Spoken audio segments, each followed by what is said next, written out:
friends, today I'm going to be making sweet potato apple pie.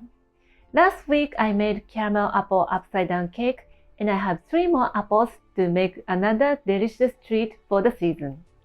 This is not maybe famous in other countries, but in Japan it's very popular. You can find it at train station at an affordable price. It is delicious and it's my all-time favorite. I have cut down the sugar as much as I can and it's the best pie for the Thanksgiving party. Let's get started. Let's start with preparing the apple filling. Core and peel the apples. Cut into 1/4-inch slices.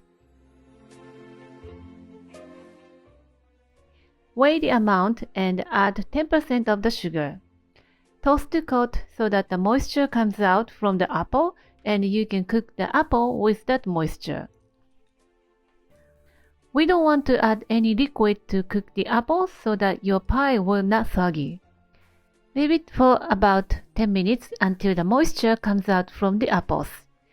Cover and cook over medium heat. Bring it to a boil and reduce the heat to low. Cook 5 minutes until the apples look transparent and soft. Do not overcook, otherwise your apples lose their shape and end up being applesauce. Set aside until used. Now we are preparing the sweet potato. Wash well and scrub the sweet potato. I have a sponge for peeling the root vegetables. This is an excellent sponge that you can peel it while washing. Not only for sweet potato, but we use many root vegetables, especially in the winter, so it is very helpful to prepare the root vegetables. You can always peel by using a peeler if you don't have it. Soak in water to prevent changing the color. Cut into bite-sized pieces and soak in water again to remove any excess starch.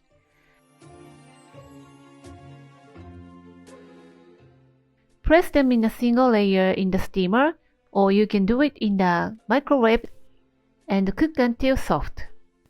When you steam it, it's going to take about 15 minutes.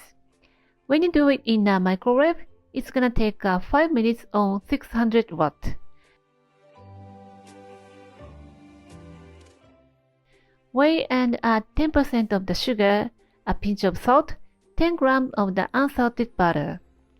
Mash it well to make a paste. The consistency depends on your preference. If you think this is a little bit too dense, you can add milk or heavy cream to adjust the consistency. But we cook with apple filling, which is supposed to have more moisture than the sweet potato, so I've leave any liquid out from my sweet potato for now. Okay, the filling is ready. Today I'm going to use store-bought puff pastry, but you can always use your homemade puff pastry.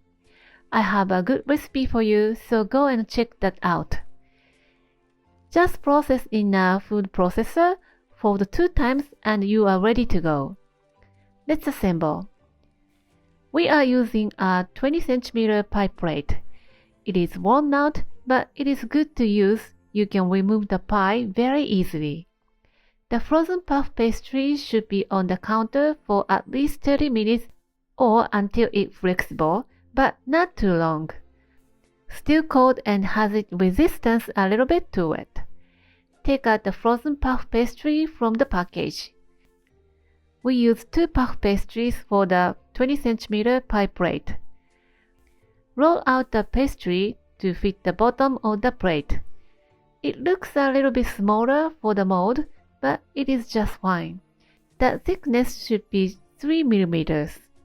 If you roll it out too large, it cannot hold the filling and it's going to collapse.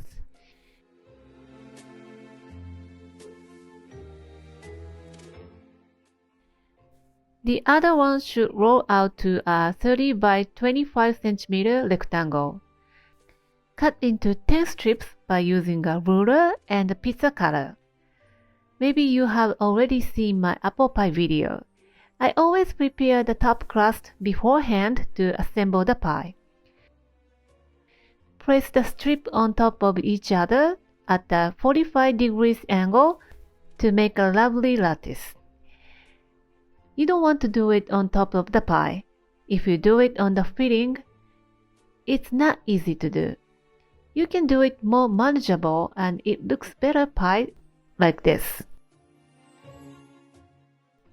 Poke the bottom pastry to give it a nice hole and let the steam go while baking so that your pie bakes up crispy. Crumble the leftover sponge cake or castella cake over the surface. Or if you don't have it, panko breadcrumb works well. Transfer the sweet potato and flatten the surface. And then transfer the apple pie filling over it.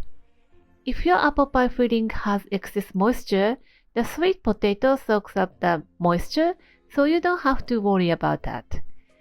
Use your leftover pie crust to fill the gap around the edges.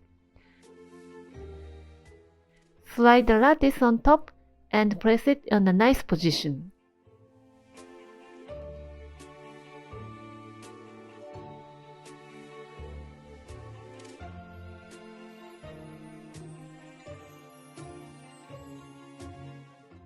Press the seal with the fork all around the edges.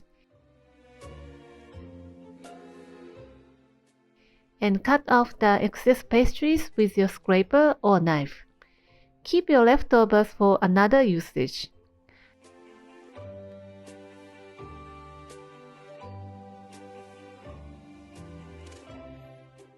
Brush egg white or egg wash all over the surface.